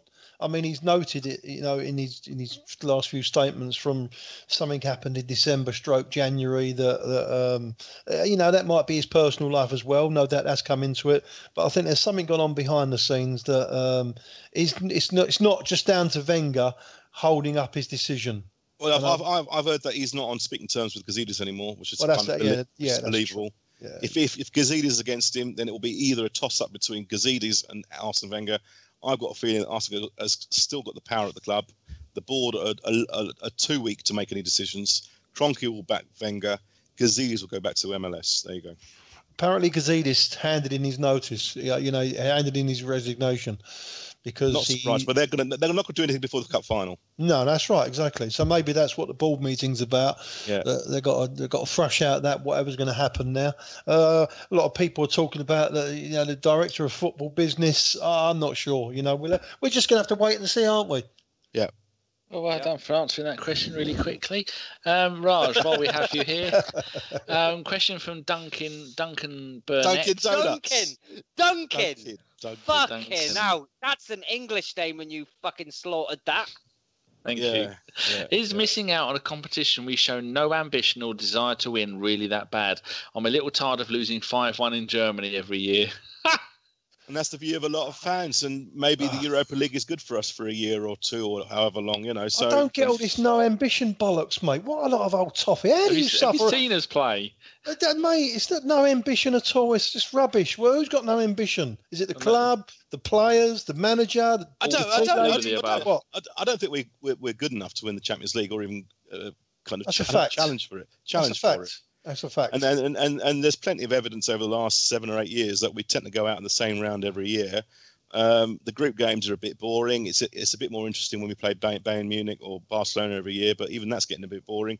This is a new Champions League. What I've seen on my timeline, and I follow people from both sides of the fence, Geoff. What I've seen is actually a little bit of excitement about the Europa League in terms of new teams. Wouldn't mind going on a Thursday night because I can get blasted, and I've only got to suffer for Friday before I can have a weekend off. So there's a little bit of positivity about it. The thing is, we're stuck there. There's nothing we can do, so you might as well embrace it and try and enjoy the experience. Spot on. I just hope we get an Irish team or a Welsh team, just because it'd be nice to get them to the Emirates and they can get a big wad of cash. Because that one game in the Emirates in the WAFA Cup for someone like Shelburne or Merthyr Tydfil could pay for their season. I can't wait till we get Astana and have to go to Kazakhstan and Danny's got to pronounce all those names. That's going to be that's a top one there. That's right. Him pronouncing names, unbelievable. How dare you? Question for Gimli from Pranav. He says, hello there. Doesn't Kroenke understand that a successful club would only be profitable asset if it is successful on the field? Well, it's not though, is it? Because at the end of the day, we don't have Champions League football. We're still making money. We might not make as much money, but you look at it. And it sounds bad, but we will only have Europa League football for one season. I think we're all in agreement that we will get Champions League again sometime soon. I'm not in agreement with that at all. No, I'm not. The only way we'll get that is if we win it. I don't think it's going to be that easy. I don't think it's going to be easy to compete for. And I'm talking about competing for the top four now, not the Premier League, but it's going to be a lot harder. So don't expect us to bounce straight back in. I'm not saying we're not going to, but don't expect us to bounce straight back in. I think it's going to be a lot tougher. It's going to be a lot tougher. I promise. There's one good thing about it. We won't go out in the Champions League at the usual stage next season. I'm looking forward to Tottenham falling away, though. That is going to happen. Imagine getting them in the UEFA Cup. Can you imagine them playing 20 games at Wembley? They are going to lose most of those. They're going down. Yeah. West Ham all over again. Right, question for you, Karl, from James Taylor. If you could have added one section to the Shit Hart Lane closing ceremony, what would it have been? Sol Campbell walking out with a picture of him in an Arsenal shirt. I would have absolutely loved that. Wearing an Arsenal shirt. No, wearing an Arsenal shirt. Yeah. Carrying the golden trophy. Yeah, I hate that. Do you know the closing ceremony? Like the people that they had on the pitch, like really, like people like Peter Crouch. How the hell was Peter Crouch a Spud legend? Like you'd think they'd have people like Gary Lineker at least, but did they have him? Did they fuck? The whole club just full of shit. I'll tell you what we've done there. We missed the trick, and I only thought about it afterwards. How we never, I mean, all these planes and all that they've been hiring, right? Oh, yeah. We never hired a fucking plane to go over there. Yeah. With probably would have just with Sol Campbell's face on holding the trophy. 1971, 2004. That's all you had to say. Thank you very much and good night. Yeah, thank you and good night. And it would have been brilliant, wouldn't it? How we missed the trick there. It's unbelievable. question for John from Big Red Gooner. He says, "What's everyone's opinion on Usmanov's reported takeover bid and its impact on the club? Will he be able successful to buying? Will he be able?" That doesn't. We've answered that already, Dan. Yeah, but I just want to know, what does everybody think? So starting with John, out. yes or no? No, I don't think Usmanov will be able to take over. I think if Kroenke's going to sell, it would be someone else, but not him. Yeah, because I've asked Steve and Fife, and they've both said it's not going to happen. Gimli, what do you reckon? Well, I wasn't reading the question. Okay, is the Usmanov what, puppy detail? Yeah, well, puppy. I was seeing the puppies. Did she get one and rub it in your face? Both of them. Lovely. I mean, dogs. So, do you think the Kroenke buyout? I mean, the Usmanov buyout is going to happen? No, not in a million years. Karl? No, I can't see it happening. Gimli Part 2? No, it's never going to happen. Raj, you said no, didn't you? Yeah, I think we've answered this question. Yeah, I know. I said that, didn't I? I said some of them we've already answered, but it's nice for the people to hear their names getting read out. The answer is no. Okay, this next one isn't going to. This one was actually aimed right at Geoff from me here. He says, if an Usmanov takeover happens, will it change our transfer activity this window by much?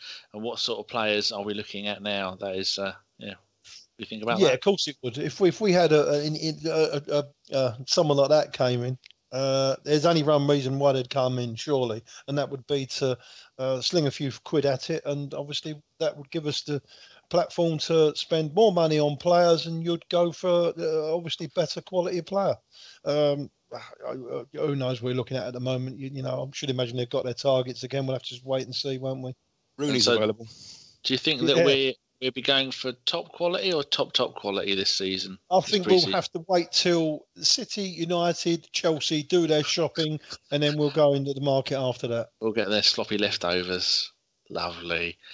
Right, one for you, Raj. From Hax Ola. He says, it's coming closer to Wenger leaving us. Whether you're in or out, how do you think we should send him off? Shaking it all about. Well, I mean, I don't kind of... Yeah, I want him to... I think perhaps time is for him to step down. But I don't hate the man or anything. So, he's been a legend at this club. He was an innovator. And so, yeah, he needs a send-off, but that's why he's going to stay, because we haven't given him one. So that's my opinion. He's going to stay. But if and when he does go, I hope that there is an opportunity for the fans to thank him. Okay, now one for Gimli from Ulrich Gunner. He says, will we actually sign a proper footballer in this window? Is there any hope? What will we do if Wenger actually leaves? Surely it's too late. Too late for what? It's not too for late. Everything, to organise everything. Like Raj was saying, wheels that have already been put in motion for so many of the big summer transfer deals. We've only got 11 weeks. Well, the expectation is what it always is, isn't it? That he gets given a fuckload of cash and he goes out and he buys some good players with it. However, the realisation is that he won't be given a lot of cash and he won't go out and buy any good players. Well, there you go. One for Karl. Why is Kroenke seen as such a terrible owner? He doesn't interfere with the manager or team affairs, and he gave us £100 million to spend last season. Did he? No, he didn't give us any money. He did. I'm not sure. No, he's never ever put any money in. And I think that's why he's seen as a bad owner, because he hasn't invested anything actually into the club. Because as far as we can see, all he's done is take out his £3 million consultancy fee, whatever, because no one knows what that is. So for me, if you look at like the Man City owners, they've actually put money into the club for them to get better. He hasn't done anything like that, so that's why people don't like him. Fair enough. People don't like him because he's not into it because of the football. Doesn't care about it, does he? It's a business for him. If you were a businessman who ran a company and you looked at how he operated the club, you go, he's doing all right, actually. He's making money out of that thing, and that's what all businesses want to do. He's got no interest in the football, and that's why we don't like him. He should stick to making syrups. Right, final one for John. This is from Chris Lodato. He says, how much money, realistically, will we have to spend to challenge for the title if Alexis leaves? Do you think we will spend that much money overall? If Alexis leaves, I think the was it AST said we were something like 70, 80 million, I think, the transfer, the war chest or whatever it is they come out with every year. So if you add Sanchez into that, if we sold him, the fee, not Barcelona, Bayern Munich rumour was 50 million, I think. Yeah. So 130 million in theory. It's not a lot. As for what you're going to do with that, if Sanchez goes, you've got to replace him. We still haven't got a striker, which we haven't had since Van Persie's left. So there's another player you've got. You know, you could maybe get 3 players out of that. It's still pushing it, and I assume probably some of that is wages as well. And that also would rely on us getting Ozil to sign a new contract at the same time, which I assume will take some of the budget away. So yeah, I don't hold great hopes, I'll be honest. If Sanchez leaves, I think it's an absolute disaster. Who do you think will leave this season? That's a big question. I do think he will. I do think he'll go. I really don't think he's staying. For leaving Alexis and Ozil to one side for the time being, do you think? I mean, how many other players do you think will leave this season? Debussy will go. Yeah. I imagine Jenkinson goes.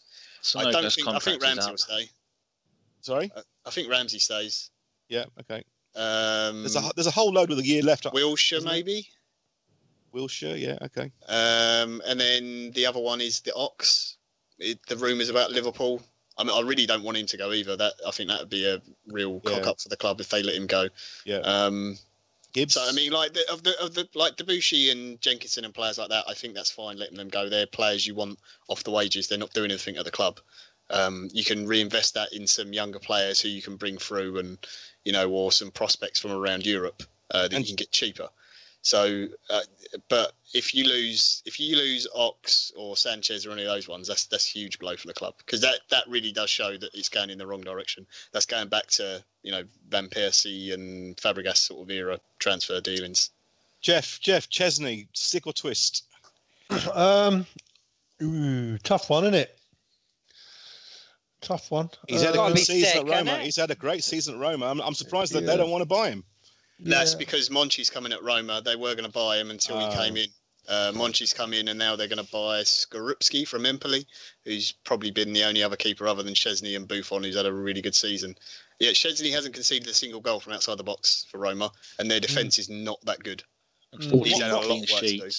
More importantly, from what I've heard, he's a lot more mature now, and he's kind of gone a bit more sensible. And he's very settled down with his girlfriend. He's quite happy there. I think it's given him some of the players he has to play with, like Totti and De Rossi, and that they don't mess about. It's a very different training attitude in Italy.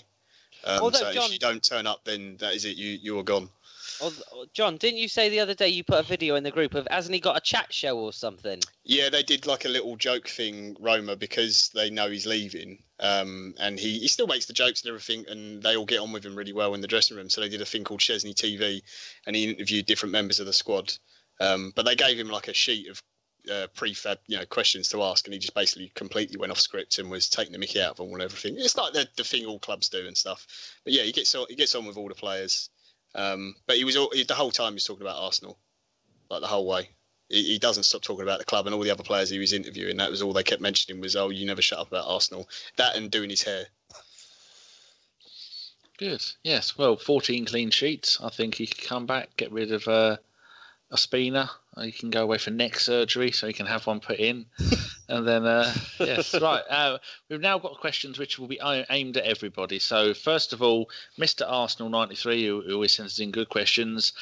This is for everybody to have a think about. What is the most memorable, unique, Arsenal-themed thing or item that you own? All right, so while you lot are thinking about it, I would say mine is, I suppose it could be Arsenal. It's a Panini football sticker yearbooks.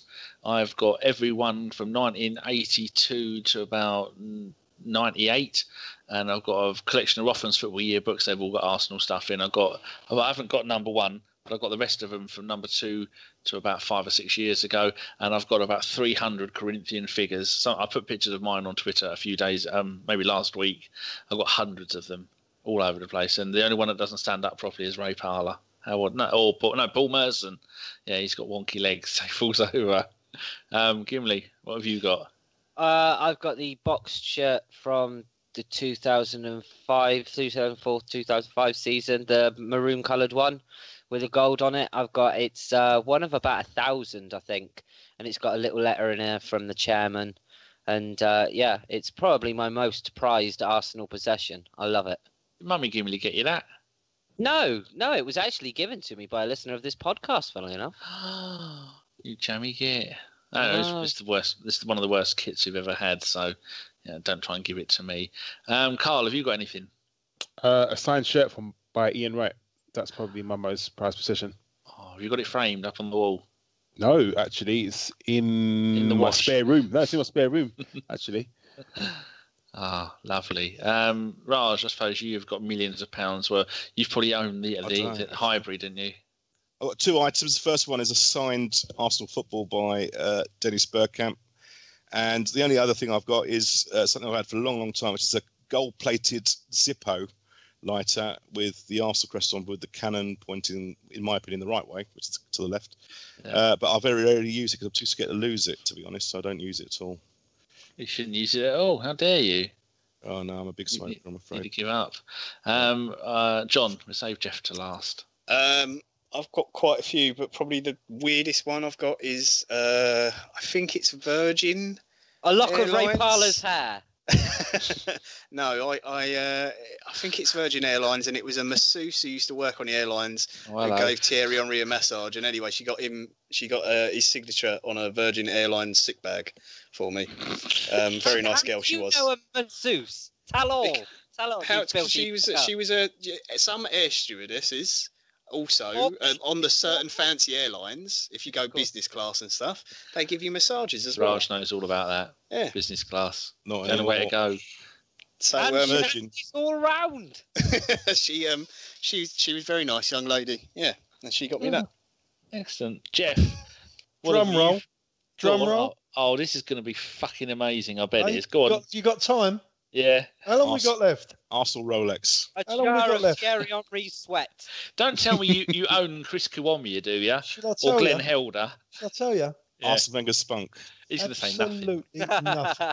Right? I'm not a man for memorabilia. Yeah, nor am I. I don't. You know, I just, but I do. I've still got all my old football tickets, hundreds and hundreds of them. All my old football tickets, and obviously being in the business as well, corporate hospitality, I've got loads of other little bits and pieces that come with finals and shit, but that I didn't have them just specifically, for that reason. I just have them just to because I've used them or whatever. No, I'm not a man for memorabilia. You know, strange. Geoff lives in the moment. Yeah, you're not wrong. You're not wrong. Hayden Standen sent us a really nice email saying, so we look ahead to a beautiful Saturday afternoon at Wembley against the Chaz. We encounter the familiar problems once again of injuries and suspensions, and he lists all the players that are injured. And so he says his question would be, would you stick to a back three or would you go to a back four? So just back three or back four, Gimli? I'd stick with the back three. Seems to be working. Karl? Back four. Raj? Back doors every time. Lovely. Thank you, Mr. Davies. He chuckled at that one. Geoff? I'd go back three, mate. And finally, John? Back four. Oh, there you go, people. We don't know. This is a nice one from Stephen Timmons. If you could write the foreword to an Arsene Wenger book, what would you write? Wow, that takes some thinking, doesn't it? Has anybody got an immediate answer? Go on. No, has anyone? Yeah, Frank Sinatra. I did it my way. Oh, very nice. Very true, actually. Anyone else? I've got to write forward. I don't know. I would say right now. I would say thanks for the memories. Let's make some more. Oh, lovely. I would put. We don't need Gareth Bale. We've got Gail Clichy. Yeah, I'd just put the formation and all the players we could have signed and what team we could have. Yeah, like it. I'll tell you one thing. That book is going to be a bestseller if and when it ever comes out. I'm going to be in the front of the queue, mate. Don't worry about it. I hope there's no sort of kind of embargo by the club about he's not allowed to say certain things. I hope he writes it, 6, 7, 8 years after he's finished at the Arsenal. Get that embargo over and done with, and then write a tell-all. What a book! I don't think he will, though. I think he's a gentleman. He wouldn't do that. Oh, God. Can you imagine if he does? Oh, mate, yeah, definitely. Have you got one, Karl? Gave you all, but stay too long. Ooh. Oh. No, he wouldn't say that. Okay, we've got some other questions. We've got 3 more, but I'm going to stick with the final one from Charlie AFC. Which player has been your biggest disappointment this season, and what was the hardest defeat to take this season? So while you lot will have a think, my biggest disappointment is going to be an Arsenal player, but not at Arsenal. Jack Wilshere. What you did at Bournemouth was absolutely fucking dog shit. You played, I think, 26 games. You got 1 assist. Callum Chambers scored more goals on loan at Middlesbrough at centre back and right back than Jack Wilshere did for Bournemouth. Even when they were banging in 6 goals against teams, he got fuck all. And the hardest defeat for me to take this season was the one on Saturday when we get hammered by Chelsea. Karl, have you got one? The worst defeat would be Watford at home. That was one of the worst games I've ever seen. I mean, worse than West Brom and worse than Palace. We just didn't turn up. There was something about that game where we actually just couldn't be bothered. It's so obvious that we just did not want to play. And the disappointment of the season, I can hear Chris in the background sort of saying this now, but it's got to be Coquelin. He has just been atrocious this season. And No, mate. He hasn't been one of the best players in the squad, honestly. Don't listen to Jason. He's poisoned everyone's mind. I'm only joking. I think some of the things that stick out, like the game that sticks out for me is the Chelsea game with Hazard, where he just foul Hazard, but he doesn't. Hazard just bounces him off and just runs and scores a good goal. It was a good goal, let's be honest. But I think for what Coquelin could be, he's not. Maybe it's not his fault because we see him playing further up the pitch and we're all screaming, no, play further back. And that's obviously an instruction, obviously by Arsene Wenger, to try and win the ball high up the pitch. But I do think he's been disappointing this season. Raj, what have you got? Palace was the one. I don't know why it wound me up. No, I'm with Raj on this. I could understand what the Watford game. Yeah, that was a horrendous one. But Palace, I was just absolutely fuming throughout the whole game and getting more and more angry. Player and the player, I don't have one particular one. I just think the team were a disappointment in February and March, and they really let the fans down. They definitely let the manager down because he was going through a rough patch. And his performances could have helped him a lot, and I don't forgive the players for that. And so I'm not going to single out one player. I just think that the team were a disappointment for the season, and the 7 wins, it just kind of papered over the cracks. Really, they should have been consistent throughout the season. That's what we expected, and they let us down, the fans. Captain Shitbeard, what's yours? Coquelin, absolute pile of shit. I can't believe he's at the club. Sorry, he's fucking awful, Chris. He can do a job. Bollocks, can he? That's like saying when Arteta could do a job and he comes on to score an own goal against West Brom. Fuck off. And disappointment for me is the Liverpool away game. Just awful. We were totally outplayed. Yeah. And unfortunately, Arsene Wenger showed how petty you can be and left our best player on the bench and then didn't even have the bollocks to not bring him on. He had to ask him and basically beg him to come on and try and save the game. And it was too late by that point. That was just fucking ridiculous from just the players, the manager, everyone. It was awful. And Geoff, have you got any, or do you can't? Yeah, cool. No, I'm ready, mate. Yeah, Crystal Palace is definitely the one for me. It's just so disappointed that, when you're playing a team like Crystal Palace, the one thing you got to do is match them. We didn't even match them, mate. You got to earn the right to play. We didn't do that, and that it cost us. The most disappointment with regards to a player is Santi Cazorla. I'm just so not him. Oh, but you I'm just bitch! I was going to say that situation. Late, mate. Right, I'm so disappointed, and it just shows how we've missed him this season again. It's unbelievable, mate. What a player, and it's such a shame. So disappointed that we couldn't, we couldn't see him. Little Gimli. I echo exactly what the boys said. My game was Crystal Palace because I actually sat watching that in the room with a Crystal Palace fan, and at the final whistle he didn't gloat or anything. If anything, he felt pity because he knew his team was shit and that they'd beaten us. Well, and just beaten Chelsea.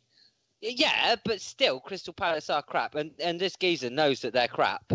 But the fact that he didn't say anything, he didn't goad me, it hurt more than if he would have wound me up, to be honest. It's just like the guy from the pet shop that's a Tottenham fan. I went in there earlier this week to go and buy a couple of tropical fish from the tank. He put his arm round me. Literally, he put his arm round me. And I'm just like, lovely geezer, Tottenham fan, feeling sorry for me. I don't have those emotions. I don't understand. It couldn't compute. But no, biggest disappointment is not being not through his own fault, but Santi Cazorla, because I would have loved to have seen a fit and firing Cazorla with Ramsey in the centre of the park this season. But if you're talking about players that have truly disappointed me, the one at the start of the season that would have been the first name on the team sheet is now the first name on the sheet of players that I would have fucked off this season, and that's Coquelin. Right, that was it. Nivek made a decent point about Usmanov and Kroenke. We've all covered that. And our very own Josh, that's the real Josh, who's changed his act because he's been cheeky. He wanted to know what was our greatest FA Cup final moment. So we got time for that? It's only Ray Parlour. My one would be Mark Overmars in 1998, the FA Cup final, when I knew one step towards doing the double. Anyone else? I wasn't listening. What did you say? Best FA Cup moment. Best FA final. Cup. Oh, toss up between 79 and when was the Chelsea one? 2001, 2002? I can't remember. 2002, I think. So I wasn't for pure emotion, the last couple of minutes of 79, and then 2002 is for the complete performance. I will never live down to 78. Roger Osborne made me cry.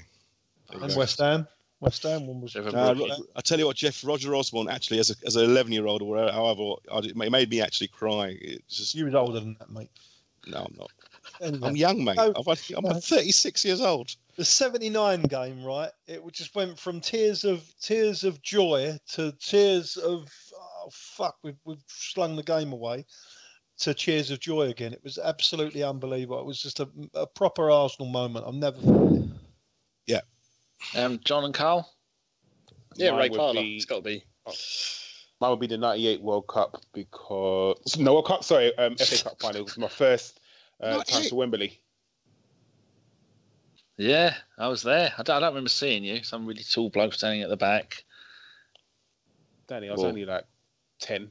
You haven't always been 6'9"? No, not always. 7'6". Oh, all right. Good. Right, I think everyone's answered that. Thank you very much to all the other people who sent in questions. That we've gone 10 minutes over the questions as it is, thanks to Geoff and Raj going on about the war and the old days for the first 20 minutes of this section with one bloody question. Gimli, back to you. But we've done predictions, so that's that out of the way quick, wasn't it? Yes, that's it. All we've got our hellos. Yes, just the shout out to the gentleman's nod, as you call it. I should also say a big thank you to all of the people that have sent in questions this season. Unfortunately, we may not be able to answer all of them, but we do, Danny, don't we, try to answer as many as we can. Luckily, we get quite a few. And if people didn't get their question answered, go and send your question to the Gooners in America, because no one listens to them and they don't get any questions. No, that's not very nice. Oh, that's what he says. Get them to get Geoff on or someone then. Geoff said he would. Yeah, we'll check him, Geoff. So let's have a loan system. Have a loan system. Yes, let's have a podcast loads. Raj, you're passing me around like a brass here, mate. What's going on? We have our own question marks this season, because although Arsenal might be losing Ozil and Sanchez, I mean, as a podcast, Danny, we have our own concerns, don't we? There were certainly rumours that Raj was going to retire. Yeah. And Geoff, you've made your future unclear. Moonlighting with that Kempner bloke. Yeah, with the Kempner bloke chucking us. John and the bloody pirates. It's all hands on deck. You'll have to sack me, or the podcast will dismember before I leave the podcast. That's for sure. Let's be honest. He's not getting sacked. No. You never know, mate. You never know. We good to renew the contract for a packet of bourbons? Mate, I'd do it for nothing, mate. Happy days. That's it. That's one of them sorted. That's the Ozil sorted. Raj, do you want to be our Sanchez? Are you going to commit for one more year? Yeah, I'm around. All I said was, if you want to get someone else in, I'm around. So rarely. We've got ratios to meet, Raj. You're not allowed to leave. Yeah, you got your racial quotas. Yeah. He's the ABW Carl Jenkinson, isn't he? Yeah. Well, yeah, I'm happy to turn up. I mean, I assume like next week's the last one, is it? Or you got loads more over the summer? No, it's the last one next week. No, we've got literally the plan is for the season. We're going to do the FA Cup, and then we've got one last one after that. It's not a confirmed date. It's we all decide on a date where we're available and try and get us all together and just assess the season as a whole. It's going to be live if we can. And then that's it for the season. So we have 2 more shows, one of which will be next Thursday. The one after it'll be whenever. It'll be a surprise, pretty much. So I hope you're at least both going to turn up for both of those. Raj, of course, we'd love to have you back next season. As always, no matter how much of a minimum you can do, it's always greatly appreciated, isn't it, Danny? No, I'll be around. I enjoy it, and it's a good laugh, and it's a good distraction away from the pressures of life. So, should be around. So look forward to it. Lovely stuff. Yeah. So with that said, then let's do our gentleman's nod. Danny. It's going to have to go to my daughter, Sian. It's her birthday on Monday. She's going to be 19. And this time last year, she was only 17. And so she didn't make the fact that she had Twitter. She thought she's been all secretive.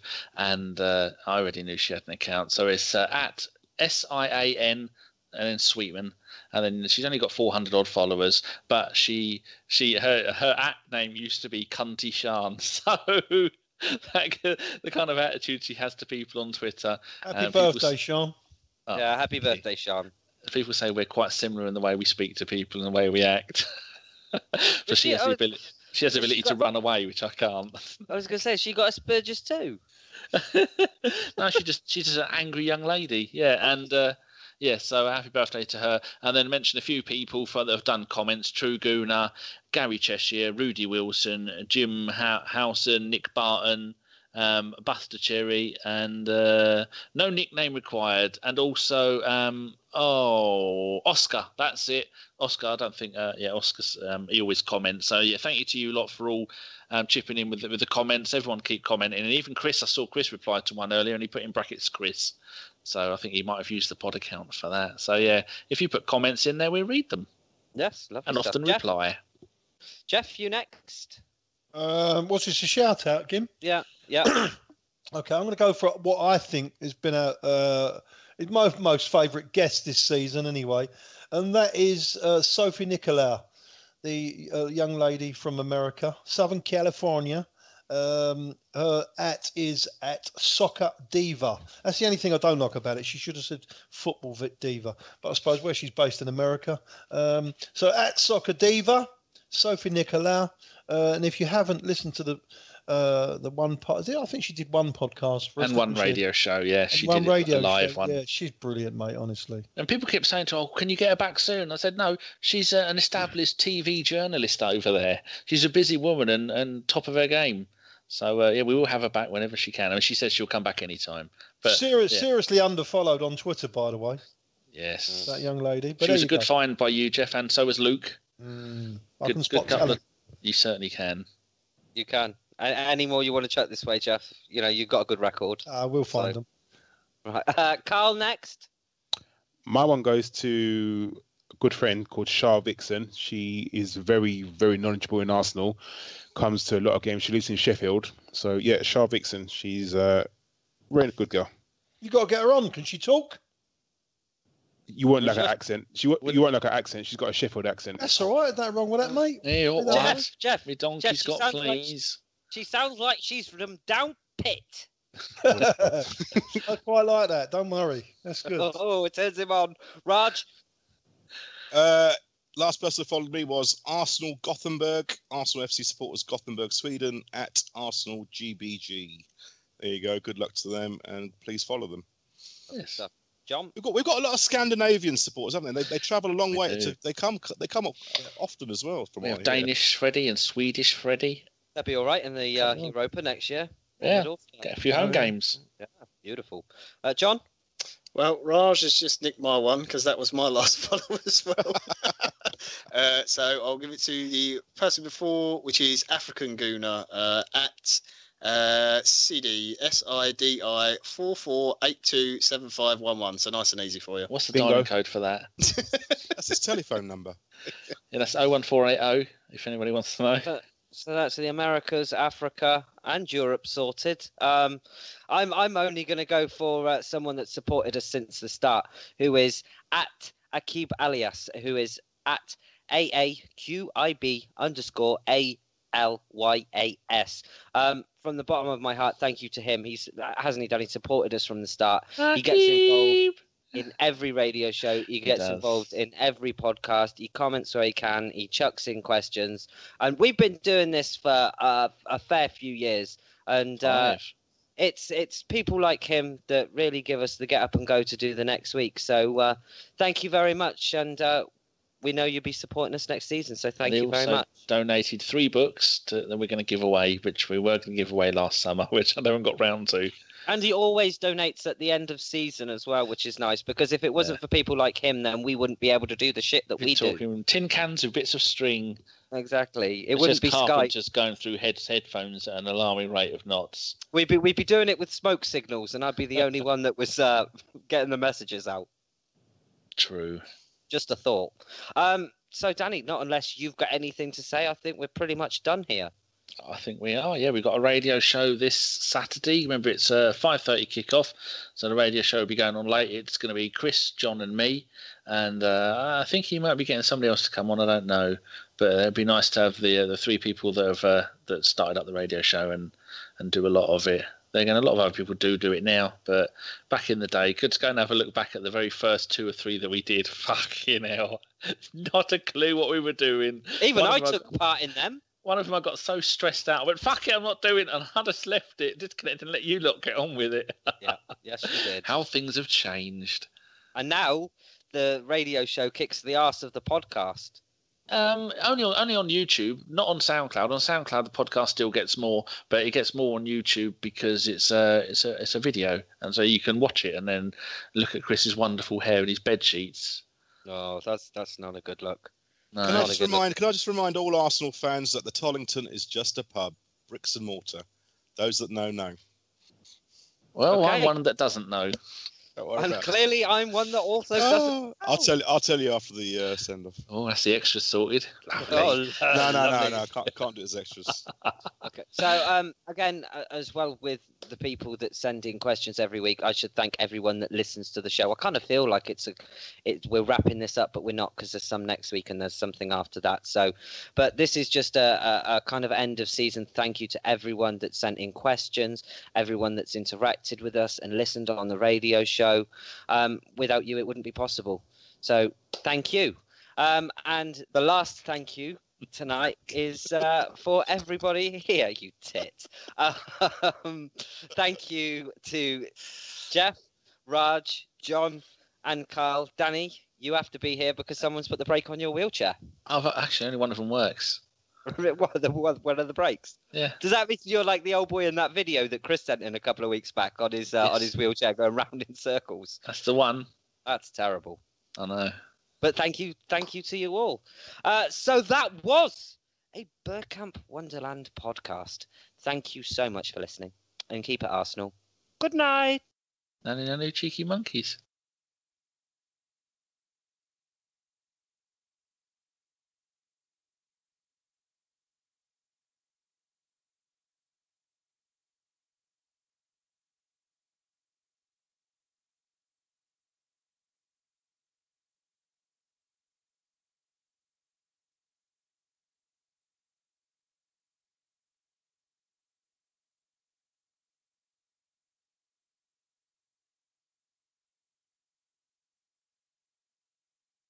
Good night.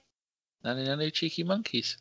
Fuck No. me, I finally got one out. No, it was cheeky monkey bitches. You always used to do cheeky monkey bitches in the start. Oh, I've had cheeky monkeys complain. You sound like a about right bitches. mince again these days, honestly.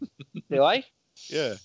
Really? Sounds like Kate's like squeezed your balls just before She you go probably on. has. You're He's like, probably got a "Get couple away of from that puppies stuff." latched onto him, trying to milk him. To be honest with you, I am sweating like Jimmy Savile in Mothercare. The puppies are here, so I can't Fuck's open, sake. so I can't Edit that fucking one open out. a window. I can We're feel not the recording, sweat. are we? No, I Yeah. can feel the sweat being warm. No, that's all right for a podcast. Tuesday. No, it's not. You've got to Jimmy. take. You No. can't He put doesn't that mean in the famous one, do you, Gim? No, not You the mean your famous old one. neighbour? All right, a pedo in a playgroup then. Is that better?